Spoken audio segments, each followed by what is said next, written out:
Hello students, beta this is the last video of chapter money. देखो बेटा, जो money वाला चैप्टर है ये यूनिट 2 में है। यूनिट 2 का नाम है बेटा मनी एंड बैंकिंग। मनी जो है वो आपका चैप्टर 5 है और जो बैंकिंग है वो आपका चैप्टर 6 है। बेटा अकॉर्डिंग टू सीबीएसई जो यूनिट 2 है ना वो 6 मार्क्स की आएगी, ठीक है। तो बेटा जो सीबीएसई के अकॉर्डिंग जो इस चैप्टर का जो टॉपिक्स हैं वो कौन कौन से टॉपिक्स इंपॉर्टेंट है, कौन चैप्टर के, जस्ट मनी वाले चैप्टर के।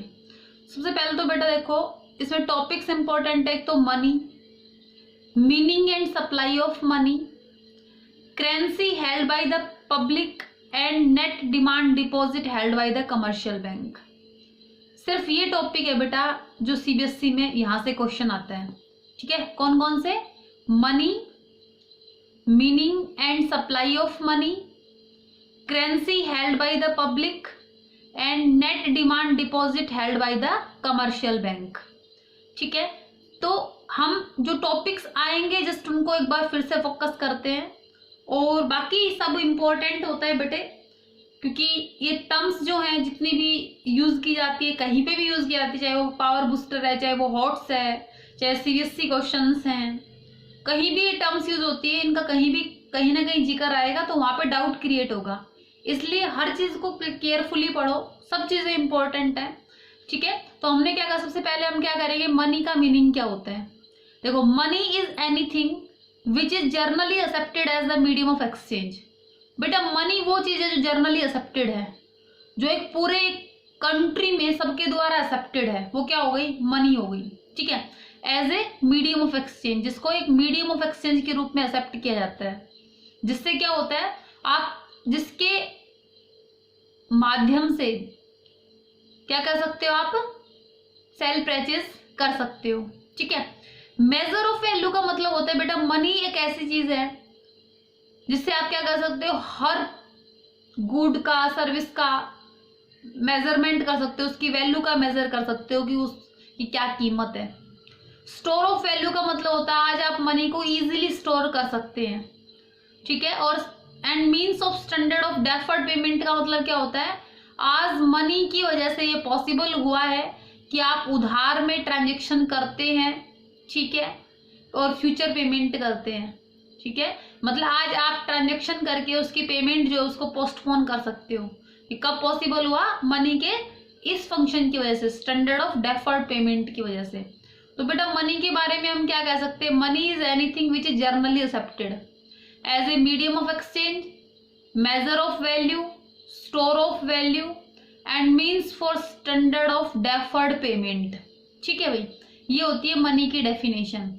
अब बेटा देखो मनी के बारे में आप लोगों को बहुत डिटेल से बताया गया है कि मनी की जो डेफिनेशंस हैं वो ये सारी डेफिनेशंस हो सकती हैं, क्या क्या लीगल डेफिनेशन ऑफ मनी जिसको गवर्नमेंट ने कह दिया कि ये मनी है, ठीक है। फंक्शनल डेफिनेशन ऑफ मनी जिसमें ये फंक्शन आ गए, medium of exchange, measure of value, store of value, standard of deferred payment आ गया। फिर हमने कहा definition on the basis of liquidity, liquidity के बेस पे जो बहुत मोस्ट लिक्विड मनी है और एक नियर मनी है ना। उसके बाद में हमने बताया था कि स्कोप है, स्कोप के बेस पे बताया था नैरो मनी, ब्रॉड मनी, जिसमें M1, M2, M3, M4 का क्लासिफिकेशन किया गया था। तो बेटा इस तरीके से मनी की बहुत सारी डेफिनेशन हो सकती हैं, लेकिन अकॉर्डिंग टू सीबीएसई जस्ट क्या आएगा आपके यहाँ पे, मनी का मीनिंग आएगा। तो आप क्या लिखेंगे, money is anything which is generally accepted as a medium of exchange, measure of value, store of value and means for standard of deferred payment. This is the meaning of money. Okay. Next है बेटा आपका supply of money. Money supply क्या होती है, ठीक है। देखो money supply क्या होती है, हमने कहा बेटा money supply refers to total volume of money held by the public at a particular point of time in an economy. बेटा एक पर्टिकुलर पॉइंट ऑफ टाइम में जो मनी को होल्ड करके रखा गया है, किनके द्वारा, पब्लिक के द्वारा, वो जो वॉल्यूम है मनी की, दैट इज मनी सप्लाई। आप लोगों को ये बताया गया था बेटा इंडिया में मनी की जो इशूइंग अथॉरिटी होती है वो किसके पास होती है, आरबीआई के पास, सेंट्रल बैंक के पास हमारे यहाँ पे मनी इशू करने की अथॉरिटी है, ठीक है। और हमने ये कहा था बेटा गवर्नमेंट जो है, सेंट्रल बैंक जो है और कमर्शियल बैंक है, these are the producer of money. तो इनके पास जो मनी है वो मनी सप्लाई का पार्ट नहीं होगी। मनी सप्लाई में वो वाली मनी आएगी जो मनी के यूजर्स के पास है, ठीक है। तो हमने क्या कहा था, money supply refers to total volume of money held by the public, जो पब्लिक के पास मनी है एक पर्टिकुलर पॉइंट ऑफ टाइम में, वो क्या होती है, मनी सप्लाई होती है। हमने ये आपको बताया कि बेटा आरबीआई जो है वो न्यू करेंसी को प्रिंट करता है, जब तक वो करेंसी सर्कुलेशन में नहीं आएगी तब तक वो मनी सप्लाई का पार्ट नहीं होगी, ठीक है।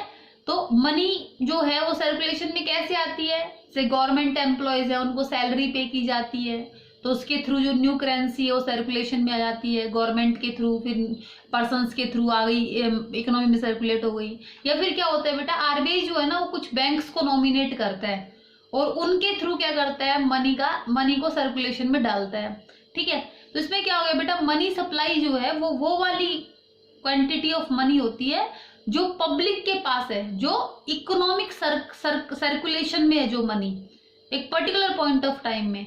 बेटा आरबीआई ने जो मनी छाप दी, इशू कर दी, ठीक है, एक पीरियड में, जब तक आरबीआई और मनी नहीं इशू करेगा तब तक जो मनी सर्कुलेशन में वो बढ़ थोड़ी ना रही है भाई, किसी के लिए एक्सपेंडिचर हो रहा है, किसी के लिए इनकम हो रही है, लेकिन मनी तो नहीं बढ़ रही ना, मनी तो उतनी ही है।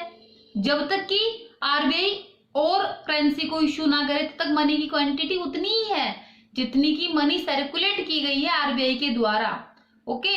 तो हमने क्या कहा, मनी सप्लाई क्या होती है, money supply refers to total volume of money held by the public at a particular point of time in an economy. एक इकोनॉमी में जो एक पर्टिकुलर पॉइंट ऑफ टाइम में जो पीपल्स ने मनी को होल्ड करके रखा हुआ है, वो जो क्वांटिटी है मनी की, दैट इज मनी सप्लाई, ठीक है भाई।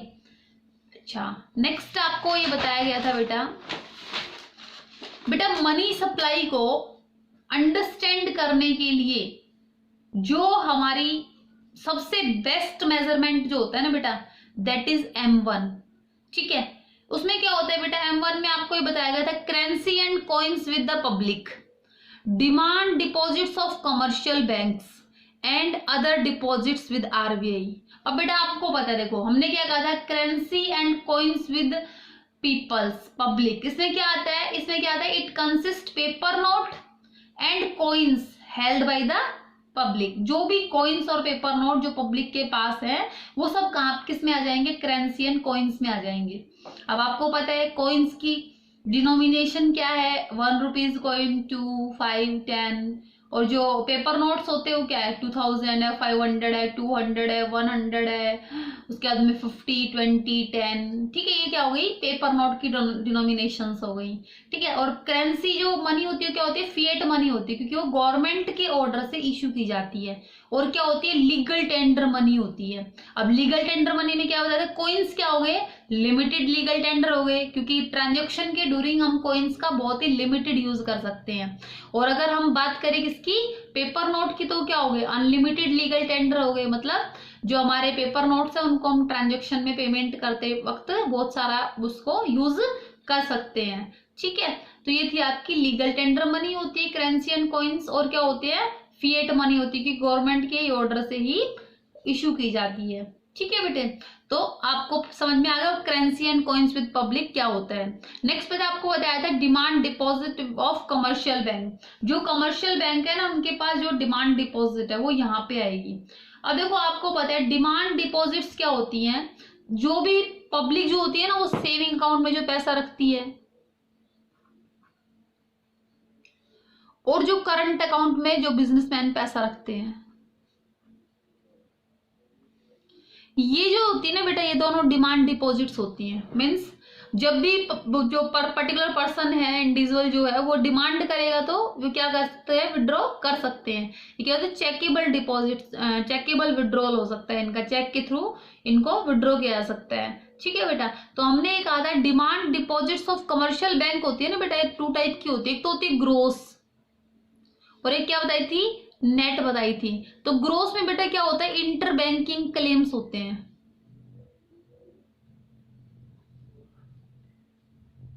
तो बेटा जो इंटर बैंकिंग क्लेम्स होते हैं वो क्या होते हैं, किसी भी कोई भी दो बैंक उनके बीच में जो उन दोनों के आपस में ट्रांजेक्शन हो रहे हैं ना, उनको हम नहीं लेंगे, ठीक है। लेकिन हम कौन से लेंगे, नेट डिमांड डिपॉजिट्स को लेंगे, जो सिर्फ पीपल्स के बारे में बताती है कि लोगों का इतना जो है demand deposits commercial bank particular उस यूनिट के पास हैं, ठीक है। तो हमने यहाँ पे कौन सी लेनी है, net demand deposit of commercial bank लेनी है, क्योंकि ग्रोस क्या इंक्लूड करता है, इंटर बैंकिंग क्लेम इंक्लूड करता है, और इंटर बैंकिंग क्लेम जो होता है मनी सप्लाई का पार्ट नहीं होता, ठीक है बेटा।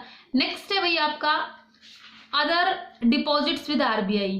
अब आपको ये बताया गया था बेटा अदर डिपॉजिट्स विद आरबीआई में क्या था, हमने ये बताया था it include deposit held by the RBI on the behalf of foreign bank, government, public financial institutes, world bank हो गया, आईएमएफ हो गया, ठीक है। इनके पास जो भी पैसा होता है ना, जो भी इनका जो पैसा आरबीआई के पास डिपॉजिट है उसको क्या बोलते हैं, other demand deposits with RBI बोलते हैं। बेटा ये ना ये बहुत ध्यान में रखने वाली बात है, it must be noted that other demand deposits of with RBI constitute a very small proportion of M1। बेटा बहुत ही स्मॉल प्रोपोर्शन होता है इनका M1 में, इसलिए क्या होता है therefore they don't have any significance role to play in the monetary policy formulation. जो भी आरबीआई के द्वारा मॉनेटरी पॉलिसी बनाई जाती है इकोनॉमी में मनी की सर्कुलेशन को बढ़ाने या घटाने से रिलेटेड, तो ये वाला जो एलिमेंट है ना ये बहुत कम काम करता है, क्योंकि इसका माइनर सा पोर्शन होता है, तो ये बहुत ही इसकी बहुत बड़ी सिग्निफिकेंस नहीं है। इसलिए हम किस पे ज्यादा फोकस करते हैं, currency and coins with public and demand deposits of commercial bank.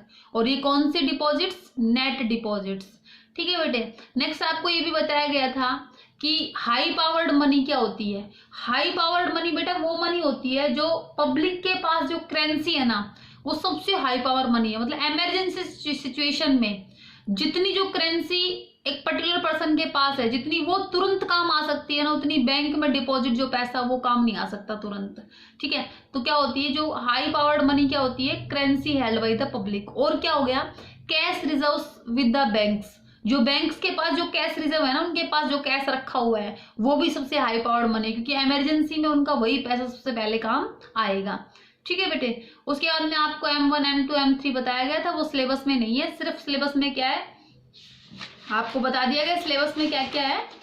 एक तो आपका है मनी, उसकी meaning and supply of money, उसके बाद में currency held by the public and net demand deposit held by the commercial bank. तो इस तरीके से बेटा इस चैप्टर को कवर करना है। जो भी पावर बूस्टर में जो भी चीजें आपको दी गई हैं उनको अच्छे से पढ़िए, कहीं ना कहीं वो आपको जरूर काम में आएंगी, ठीक है। और इसकी जो इस चैप्टर के जितने भी क्वेश्चंस हैं, MCQs वगैरह हैं, 1 मार्क्स के क्वेश्चन है, उनको सबको कवर कीजिए। आज आपका ये चैप्टर फिनिश होता है, ठीक है। इसके प्रॉपरली नोट्स मेंटेन कीजिए और इसको अच्छे तरीके से प्रिपेयर कीजिए, ठीक है। थैंक्स।